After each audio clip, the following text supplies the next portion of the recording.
Hello, good evening, and welcome to Abstractors.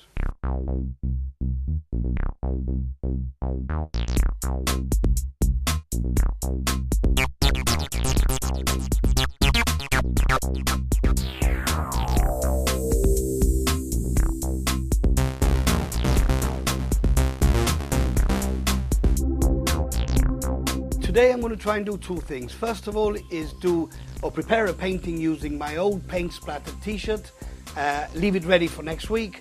And secondly, I'm going to try and finish a whole painting using organic material like bark from a tree over a coloured surface.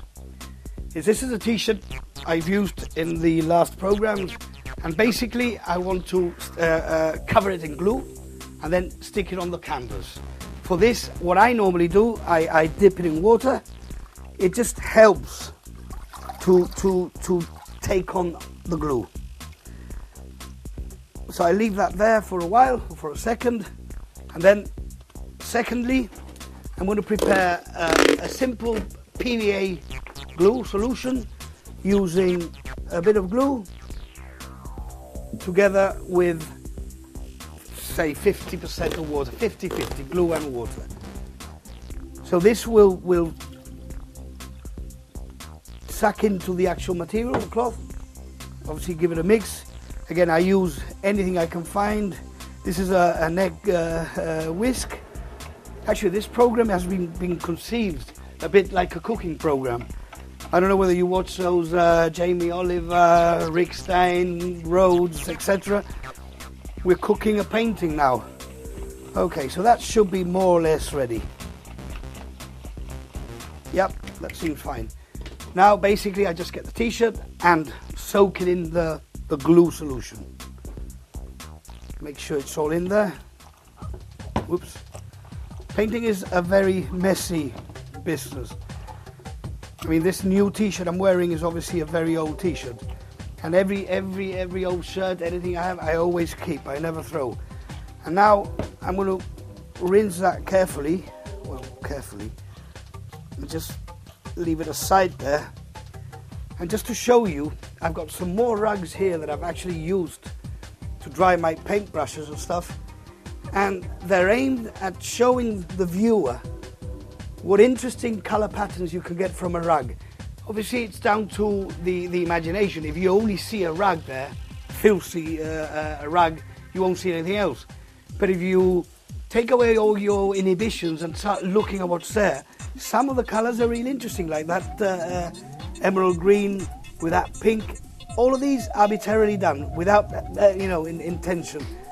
But they create some very interesting patterns, like batiks or tie and dye, that sort of stuff. So that can form, this same technique we're doing here, we can use with those rugs. I'm just rinsing the glue off this t-shirt. I'm now standing in front of a pristine white canvas. Normally I would have primed the canvas with gesso, acrylic gesso, or if you want on the cheaper side, white emulsion paint, simple white emulsion paint. It's the wrong way around. I'll turn that round. And I'm just going to place it anywhere. I mean, at the end of the day, this is just to prove a point. Anything can be used for a painting.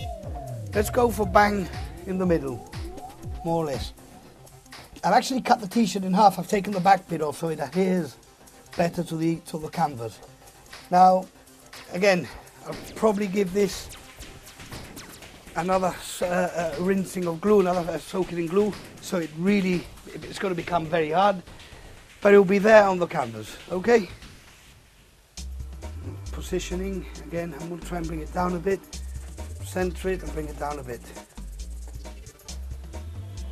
Already I'm getting ideas. I don't honestly know when I'm going to get to with this painting. I don't have a clue. All I want to do is prove a point. Anything, paint, splattered t-shirt can be the base of a painting. Wherever it takes me, I'll follow, but I don't have a clue. Okay. I'll get a brush. Any old sort of household paint brush will do. You don't have to use expensive brushes, and very quickly just make sure the glue soaks into the cloth and adheres the t-shirt to the canvas. And this, hopefully, when we come next week, it'll be really hard and well stuck to the canvas, and then it'll enable me to do whatever I want over it. Paint, charcoal, oil stick, whatever. I'm actually getting an idea. I might do some writing around and on it, and even use that as a statement, you know, say something using writing, why not? Okay, that's more or less ready. So now, just one quick stroke and get this out of the way. It's like putting it in the oven.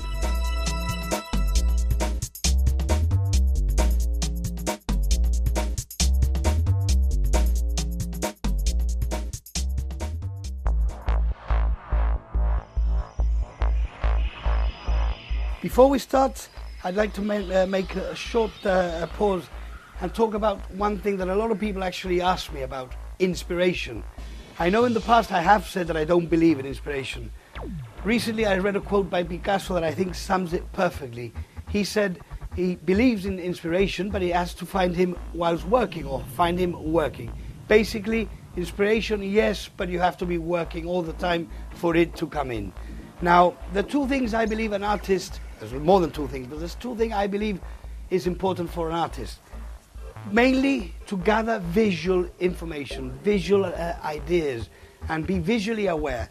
So I have two ways of doing that. You can use, in my case, I use a scrapbook, and as you can see, this, any image I see, wherever, be it a magazine, newspaper, art magazine, I even make quick sketches over them.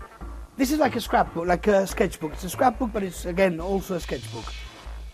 Now, these are ideas that I store in my subconscious and then evolve. I mean, look at these. These really nice abstract paintings. We might do something like this with a T-shirt. That is, you know, by chance, but it could be a nice idea to use this style with a T-shirt. So I strongly recommend especially young artists, to get into the habit of wherever they see something nice, anything, cut it out, paste it on a scrapbook, make a note. Look at that note. I like this for a rock painting. This is actually a painting by Paul McCartney, I think.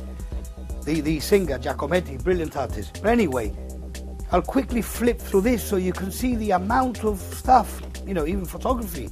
My rock paintings all came from that shot. And just anything I get hold of that serves, look at that. All these things turn up in magazines. And if you saw them, even fashion magazine, which I like a lot, look at that. That photograph for me is an abstract painting on its own. And secondly, the other thing I use to gather visual aid is a compact digital camera. Always try and carry one on you. I tend to do that whenever I see a nice billboard, peeling paint off a wall, anything that catches my imagination, my attention. If you have that camera, shoot it. Cameras are not just for taking portraits or shots of friends. They're good to gather visual information. Okay, saying that, or having said that, in front of me is a prepared canvas. Actually, it's not a canvas. What I've used for this is MDF board. It has a few advantages. It's sturdy. You can adhere things to it. You can nail things, staple things to it. Unfortunately, it is a bit heavy. And I get these prepared on pine sort of edges. But if you're going to get MDF board, go for the thinnest. I think it's 5mm or 7mm. Don't go for the 19mm, because that is really heavy. Okay. I've prepared this canvas. First of all, I've used a coat of emulsion paint, white emulsion, cheap paint, maybe mixed with a bit of a PVA glue to give it that rubbery stretchiness. And then